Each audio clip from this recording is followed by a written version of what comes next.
শ্রী রাজু ভৌমিক, উপপ্রধান, Dighale Gaon panchayat, doctor Jatindra Roy, deputy director, state DLF, doctor Radheshyam.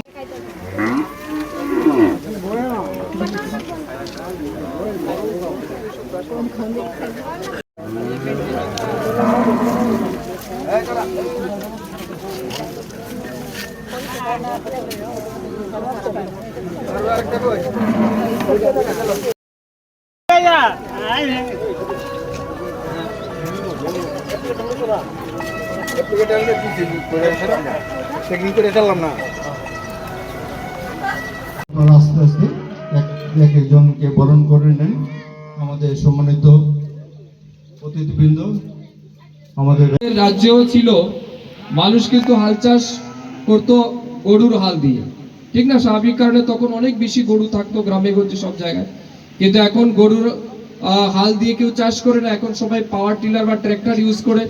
স্বাভাবিক কারণে গরুর সংখ্যা কমে গেছে, কিন্তু দুধের যে উৎপাদন এটা কিন্তু আমাদের বাড়েনি, এটাও কমে গেছে সাথে সাথে। কিন্তু দুধের চাহিদা এটা তো কমেনি, চাহিদা তো আমাদের আছে ঠিক। প্রত্যেক মানুষেরই দুধের প্রয়োজন পড়ে, প্রত্যেক মানুষ দুধের দরকার আছে। তো স্বাভাবিক কারণে দুধের উৎপাদন বৃদ্ধি করার জন্য আমাদের গরুর সুরক্ষা দরকার এবং গবাদি পশুর সুরক্ষা এবং রক্ষা আমাদের দায়িত্ব। এই জন্য আমাদের রাজ্যে দুধের উৎপাদন যাতে আমরা বাড়াতে পারি, তার জন্য মুখ্যমন্ত্রী উন্নত দুধন প্রকল্প আমাদের রাজ্যে একটা স্কিম আমরা লঞ্চ করেছি। সেই প্রকল্পে আমরা বলছি যে আপনার বাড়িতে মনে করুন সুস্থ একটি মেয়ে গরু আছে, ফিমেল কাবস বা মেয়ে বাছুর আছে, সেই মেয়ে বাছুরকে আমরা নির্দিষ্ট সময়ে আর্টিফিশিয়াল ইনসেমিনেশন বা কৃত্রিম লিঙ্গায়ত ব্যবস্থার মাধ্যমে আমরা ইনসেমিনেশন দেব, স্ট্রব প্রদান করব, এবং তার মাধ্যমে যাতে আপনার যে গরু বাচ্চা দেবে সেই বাচ্চা যেন অবশ্যই মেয়ে বাচ্চা হয় সেটাকে সুনিশ্চিত করার জন্য আমরা কিন্তু এই আর্টিফিশিয়াল ইনসেমিনেশন করে থাকি।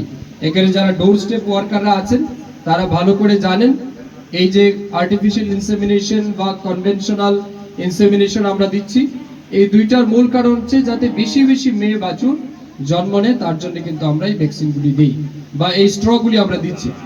তো এতে করে কি হবে, আমাদের যত বেশি মেয়ে গরু হবে তত বেশি কিন্তু আমাদের দুধের উৎপাদন বাড়বে। এই জন্য প্রতি বছর আমরা যেখানে যেখানে গরু আছে বা গাই আছে, যাদের যাদের মেয়ে বাচ্চা আছে, তাদেরকে আমরা আর্টিফিশিয়াল ইনসেমিনেশনের মাধ্যমে আমরা কিন্তু তাকে ডাক ধরাই এবং তার বাচ্চা জন্ম করানোর জন্য দপ্তর কাজ করে। তো আমি আপনাদের কাছে বলবো, যদি আপনাদের কাছে এই ধরনের কোনো মেয়ে বাছুর থাকে, আমাদের স্থানীয় যে আপনাদের প্রাণী সম্পদ বিকাশ দপ্তর অফিস আছে বা আমাদের ডিসপেন্সারি আছে, সাব সেন্টার আছে, সেখানে যোগাযোগ করবেন। ডোর স্টেপ ওয়ার্কাররা আছে, সেখানে যোগাযোগ করবেন। তারা গিয়ে আপনার বাড়িতে সেই স্ট্র দিয়ে আসবে এবং ইনসেমিনেশন করবে। প্রতি স্ট্র কিতনা हम दे रहे हैं, কত টাকা দিতে হয়, বেনিফিশিয়ারি কন্ট্রিবিউশন কত? 25 টাকা আপনারা দেবেন। এটার দাম প্রায় 500 টাকার উপরে আছে, আপনারা মাত্র 25 টাকা দেবেন। 25 টাকার বিনিময়ে আপনারা কিন্তু এই 500 টাকা দামের বা 550 টাকা দামের যে স্ট্র সেটা কিন্তু আপনারা ফ্রিতে পেয়ে যাচ্ছেন। এর বাইরে যখন আপনার গরুর বাচ্চা হলো, এই মেয়ে বাচ্চা যেন সুস্থ সবল থাকতে পারে, তার জন্য আমরা আরো একটা স্কিম চালু করেছি, সেটাকে বলা হচ্ছে সিজিএম, কাফ গ্রোথ মিল। এই কাফ গ্রোথ মিলে সেই সমস্ত যারা বাচ্চা যাদের বাড়িতে থাকবে, সেই বাচ্চার 3 মাস থেকে 12 মাস বয়স পর্যন্ত তার খাদ্যের জন্য আমরা প্রতি বছর প্রায় আরো 5 থেকে 5,500 টাকা আর্থিকভাবে সহায়তা করছি। তার সাথে সাথেও আমরা বিভিন্ন সময় বিভিন্ন ধরনের ফিড আমরা দিয়ে থাকি, সাপ্লিমেন্টারি আমরা দিয়ে থাকি, চিকিৎসা পরিষেবা সম্পূর্ণ ফ্রিতে আমরা